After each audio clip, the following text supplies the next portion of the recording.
kansalaiset tänne YouTubeen. Ei ole pitkään aikaa tullut tännekään videoa tehtyä. Ja näyttää, että on aika vaikeeta taas.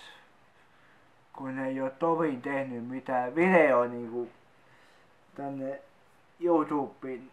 Mut kun no ei oo kyllä hetken en oo tehnyt myöskään niitä short-videoja, mut tehdään nyt kerrankin tämmönen oikein video. Mikä nyt ei sitten loppujen lopuksi on kovinkaan helppo suoritus. Kun tässä nyt sitten voi puhua ihan rajattomasti. Mutta joo.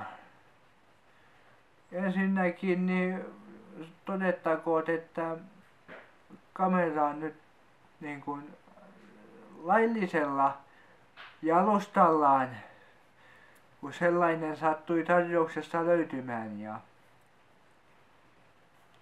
näyttää tää nyt toimivan ja asiansa ajavan.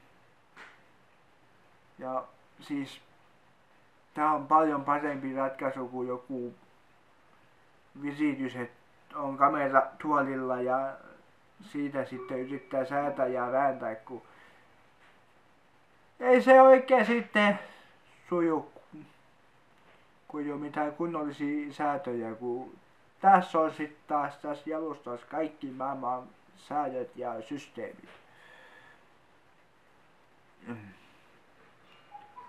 Ja nyt kun ollaan YouTubessa, niin ehkä kerron tuntemuksiani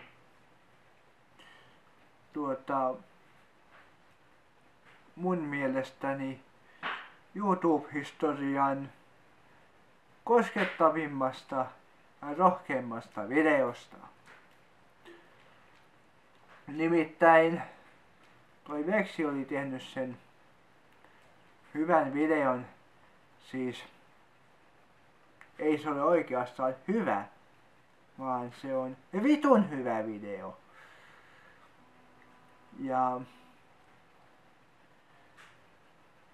täytyy sanoa, että mä tykkäsin siitä videosta ihan suunnattomasti. Ja mitä parasta siinä videossa niin oli sekin, että siinä rohkeasti ja häpeilemät näytettiin omat tunteet. Siis se on niin kuin se juttu, mistä niinku minun on pakko niinku nostaa hattua ja olla ylpeä, koska ei kovin kauheasti näe, että joku julkisuudesta tuttu mies näyttäisi tunteitaan. Ja eipä ne miehet yleensäkään kovin paljon tunteistaan puhu, saati näytä niitä. Niin toi video oli niinku aivan se on niin hyvä, että ei sitä niinku pysty sanomaan miten hyvä se on. Ja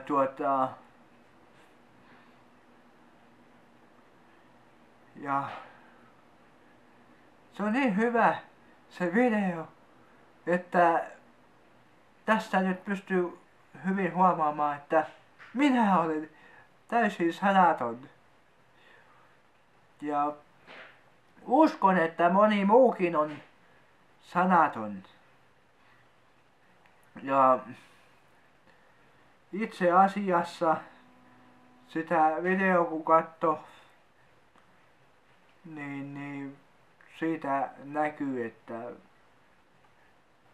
miten hyvin ystäviä Andreas ja Veksi on, siis Tolosen Andreas, niin täytyy sanoa niin, että saatanan kovin äijä ne ovat. Ja jos mulla olisi kyltti, missä olisi, että 10, niin mä antaisin siitä videosta suoraan 10. Tai paremminkin jopa jo 20. Se oli niin hyvä. Ja tunnustetaanko, tai siis nyt on sanatkin jo niin solmussa. Siis tunnustettakoon nyt tässä, että se oli sellainen video, että ei sitä oikein ilman silmäkulmien pyyhkimistä niin pystynyt katsomaan. Ja jos nyt joku nyt tästä nyt mielensä pahoittaa, kun tekee tällaisen kehuvideon, niin pahoittakoot. Se nyt ei tunnu juurikaan missään, ainakaan tässä konkurssissa.